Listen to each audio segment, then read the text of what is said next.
নীল আকাশের সীমানায় যখন নিঃশব্দে কোনো অদৃশ্য যমদূত ধেয়ে আসে, তখন সামান্য অসাবধানতাও ডেকে আনে মহাবিপর্যয়।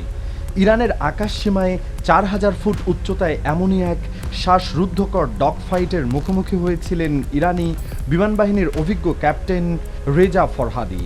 ঘড়িতে তখন সকাল ৯:৫৪। শান্ত মেঘমুক্ত আকাশে নিজের যুদ্ধবিমান নিয়ে টহল দিচ্ছিলেন তিনি, কিন্তু হঠাৎই পরিস্থিতি পাল্টে গেল। শান্ত আকাশ এক উত্তপ্ত রণক্ষেত্রে পরিণত হতে যাচ্ছিল, যা তার দীর্ঘ ১৫ বছরের পাইলট জীবনের সমস্ত অভিজ্ঞতাকে পরীক্ষার মুখে ফেলে দিল। দর্শক, আজকের ভিডিওতে আমরা মাঝ আকাশের সেই রোমহর্ষক সত্য ঘটনা উন্মোচন করতে যাচ্ছি। সবকিছু স্বাভাবিকভাবেই চলছিল, কিন্তু হঠাৎই রেজার ককপিটের সেন্সর এবং তার দীর্ঘদিনের বৈমানিক অভিজ্ঞতা তাকে সতর্ক করে তুলল। তার ঠিক পেছনে অত্যন্ত নিপুণভাবে অবস্থান নিয়ে উড়ে চলেছে দুটি রহস্যময় যুদ্ধ বিমান। প্রথমে রেজা ভেবেছিলেন হয়তো এগুলো তাদের নিজেদের দেশেরই কোনো বিমান, যা নিয়মিত মহড়া চালাচ্ছে, কিন্তু অভিজ্ঞতার চোখকে ফাঁকি দেওয়া যায় না। রেজা দ্রুত খেয়াল করলেন পেছনের বিমান দুটি ওড়ার ধরন এবং তাদের বাহ্যিক গঠন কোনো পরিচিত ইরানি বিমানের সাথে মিলছে না। তারা কেবল রেজাকে অনুসরণই করছিল না, বরং নিয়ন্ত্রিত দূরত্ব বজায় রেখে পর্যবেক্ষণ করছিল। ক্যাপ্টেন রেজার নিয়ন্ত্রণে থাকা বিমানটি ছিল F-4 টমক্যাট। ৭০-এর দশকে পশ্চিমাদের সাথে সুসম্পর্কের কারণে এই শক্তিশালী বিমানগুলো ইরানের বিমান বাহিনীতে যুক্ত হয়েছিল। ১৯৭৯ সালের ইসলামী বিপ্লবের পর ইরানের উপর নিষেধাজ্ঞা আরোপিত হলে নতুন যন্ত্রাংশ পাওয়া অসম্ভব হয়ে পড়ে, কিন্তু ইরানি প্রকৌশলীরা হার মানেননি। তারা নিজেদের মেধা দিয়ে এই পুরনো বিমানগুলোকে আধুনিকীকরণ করেছে। নতুন শক্তিশালী রাডার ও উন্নত মিসাইল সিস্টেম যুক্ত করে একে আকাশের এক নির্ভরযোগ্য প্রহরী হিসেবে টিকিয়ে রেখেছেন, যা শত্রুর যে কোনো আধুনিক বিমানকে চ্যালেঞ্জ জানাতে সক্ষম। রাডার স্ক্রিনের দিকে তাকিয়ে রেজার কপালে দুশ্চিন্তার ভাঁজ পড়ল। পেছনের রহস্যময় বিমান দুটি তার রাডারে বারবার অদৃশ্য হয়ে যাচ্ছিল। কখনো সিগন্যাল আসছিল, আবার কখনো তা সম্পূর্ণ মিলিয়ে যাচ্ছিল। রাডারের এই অদ্ভুত আচরণ দেখে রেজা এক লহমায় বুঝতে পারলেন পেছনের শত্রুর সাধারণ কোনো চতুর্থ প্রজন্মের বিমান নয়, এগুলো অত্যন্ত আধুনিক স্টেলথ বা রাডার ফাঁকি দেওয়ার প্রযুক্তি ব্যবহার করা হয়েছে। রেজা নিশ্চিত হলেন যে পেছনে ধেয়ে আসা এই দুই অদৃশ্য শত্রু মূলত মার্কিন প্রযুক্তির পঞ্চম প্রজন্মের F-22 র্যাপটর বা F-35 লাইটনিং টাইপের অত্যাধুনিক স্টেলথ ফাইটার জেট ছাড়া আর কিছুই নয়। এমন আধুনিক স্টেলথ বিমানের মুখোমুখি হওয়া মানেই সাক্ষাৎ মৃত্যুর সাথে পাঞ্জা লড়া। কিন্তু রেজার সাধারণ কোনো পাইলট ছিলেন না। তিনি জানতেন সামান্যতম ভুল সিদ্ধান্ত দেশের আকাশসীমাকে চিরতরে বিপন্ন করে তুলতে পারে। পিছু হটলে এই অনুপ্রবেশকারী জেটগুলো ইরানের আরও গভীরে ঢুকে কোনো সংবেদনশীল সামরিক স্থাপনার তথ্য চুরি করতে পারত। তাই তিনি এক বিপজ্জনক মনস্তাত্ত্বিক বৈমানিক দাবা খেলায় মেতে উঠলেন। তিনি তার যুদ্ধবিমান নিয়ে মাঝ আকাশে নানা কৌশলে ডাইভ দিতে শুরু করলেন। কখনো খাড়া উপরে উঠছিলেন, কখনো নিচে নামছিলেন, যাতে শত্রুর জেটগুলো তাকে সহজে মিসাইল দিয়ে লক করতে পারে।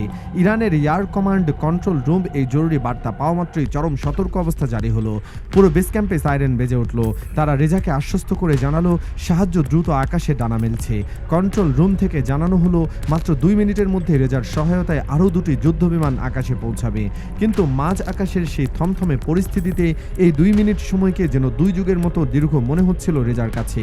ককপিটের ভেতরে তার হৃদস্পন্দন দ্রুত বাড়ছিল, তার প্রতিটি সেকেন্ড যেন কাটার মতো বিচ্ছিল। ঠিক তখনই মেঘের বুক চিরে ছুটে এলো সাহায্য। মেঘ ফুরে বজ্রকঠিন গর্জনে ছুটে এলো দুটি MiG-29 ফাইটার জেট, যার চালক ছিলেন ক্যাপ্টেন আলী আসগর এবং ক্যাপ্টেন আমির। MiG-29 হল রাশিয়ার তৈরি এমন এক কিংবদন্তি যুদ্ধবিমান, যা আকাশযুদ্ধে শত্রুর কাছে এক সাক্ষাৎ আতঙ্ক। এর অতুলনীয় ম্যানুভারবিলিটি এবং গতি একে আকাশের এক অপরাজেয় শিকারীতে পরিণত করেছে।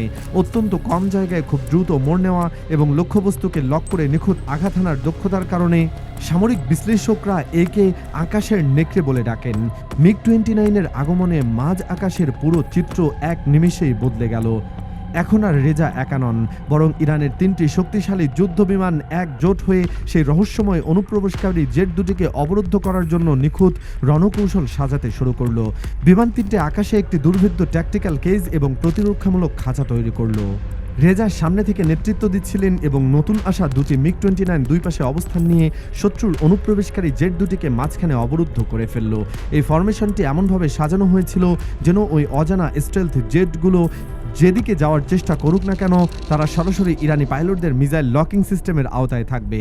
অবস্থান নিয়ে ইরানি পাইলটরা রেডিওর আন্তর্জাতিক ফ্রিকোয়েন্সিতে অত্যন্ত গম্ভীর ও দৃঢ় কণ্ঠে সরাসরি সতর্কবার্তা পাঠালেন। তারা স্পষ্ট জানিয়ে দিলেন যে অজানা বিমান দুটি অবৈধভাবে ইরানের সার্বভৌম আকাশসীমা লঙ্ঘন করেছে এবং তাদের অবিলম্বে এই অঞ্চল ছেড়ে চলে যেতে হবে। এই সিদ্ধান্ত নেওয়ার জন্য অনুপ্রবেশকারীদের ঠিক 2 মিনিট সময় বেঁধে দেওয়া হলো, কিন্তু রহস্যময় জেট দুটি রেডিওর জবাব দিল না। তারা না নিজেদের গতিপথ বদলালো, না কোনো সংকেত দিল। তাদের এই ঔদাসীন্য প্রমাণ করেছিল যে তারা ইরানি বিমান বাহিনীর এই প্রতিরোধকে পাত্তাই দিতে চাচ্ছে না। এই নীরবতা যে কোনো মুহূর্তে এক ভয়াবহ রক্তক্ষয়ী যুদ্ধের সূচনা করতে পারত। 3 জন ইরানি পাইলট বুঝতে পারলেন পরিস্থিতি সম্পূর্ণ হাতের বাইরে চলে গেছে এবং এবার বড় কোনো পদক্ষেপ নেওয়ার সময় এসেছে। বেস ক্যাম্পের সাথে ইরানি পাইলটরা দ্রুত যোগাযোগ করলেন। ঊর্ধ্বতন কর্মকর্তাদের পক্ষ থেকে একটি চূড়ান্ত ও ঝুঁকিপূর্ণ সিদ্ধান্ত নেওয়া হলো। অনুপ্রবেশকারীদের উদ্দেশ্যে মিসাইল নিক্ষেপ করা হবে, তবে তার সতর্ক বার্তা হিসেবে ক্যাপ্টেন আমির তার MiG-29 এর রাডার কন্ট্রোল মিসাইলটি প্রস্তুত করলেন এবং টার্গেট লক হতেই মিসাইল ফায়ারিং বোতামে চাপ দিলেন। প্রচণ্ড অগ্নিগোলক এবং কানফাটা গর্জন ছড়িয়ে দিয়ে একটি শক্তিশালী মিসাইল ছুটে গেল সেই রহস্যময় স্টেলথ জেটগুলোর গা ঘেঁষে। এই মিসাইলের গতি এবং দিক দেখেই শত্রু জেটগুলোর পাইলটরা বুঝতে পারল যে ইরান আর ঠাট্টা করছে না। পরবর্তী মিসাইলটি সরাসরি তাদের ধ্বংস করে দেবে। মিসাইলটি কাছ দিয়ে চলে যেতেই রহস্যময় স্টেলথ জেট দুটির দর্প 1 নিমিষে চূর্ণ হয়ে গেল। তারা বুঝতে পারল যে আর 1 সেকেন্ডও এখানে থাকা মানে নিশ্চিত মৃত্যু। সাথে সাথে তারা তাদের জেট ইঞ্জিনের সর্বোচ্চ গতি অর্থাৎ আফটার বার্নার চালু করে শব্দাতীত গতিতে পলায়ন করলো। দ্রুততায় দিক পরিবর্তন করে তারা সেকেন্ডের ভগ্নাংশের মধ্যে ইরানের আকাশসীমা পেরিয়ে আন্তর্জাতিক জলসীমার দিকে চলে গেল। মাত্র কয়েক সেকেন্ডের মাথায় তারা রাডার স্ক্রিন থেকে সম্পূর্ণ অদৃশ্য হয়ে গেল। ইরানি আকাশসীমা আবার শান্ত হলো এবং ক্যাপ্টেন রেজা ও তার সাহসী দল স্বস্তির নিঃশ্বাস ফেললেন। তারা প্রমাণ করে দিলেন যে যত আধুনিক প্রযুক্তি আসুক না কেন দেশের সার্বভৌমত্ব রক্ষায় তাদের সাহস ও রণকৌশল কতটা অদম্য। এই ঘটনাটি ছড়িয়ে পড়ার পরপরই আন্তর্জাতিক সামরিক মহলে ব্যাপক আলোড়ন ও রহস্যের সৃষ্টি হয়।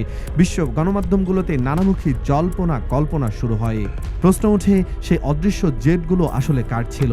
আমেরিকা, ইসরায়েল নাকি অন্য কোনো দেশের? যদিও কোনো দেশে আজ পর্যন্ত আনুষ্ঠানিকভাবে এই ঘটনার সত্যতা বা জেটগুলোর মালিকানা স্বীকার করেনি, তবুও মধ্যপ্রাচ্যের ভূরাজনীতিতে এটি একটি গভীর রহস্যময় বৈমানিক সংঘাত হয়ে রয়ে গেছে।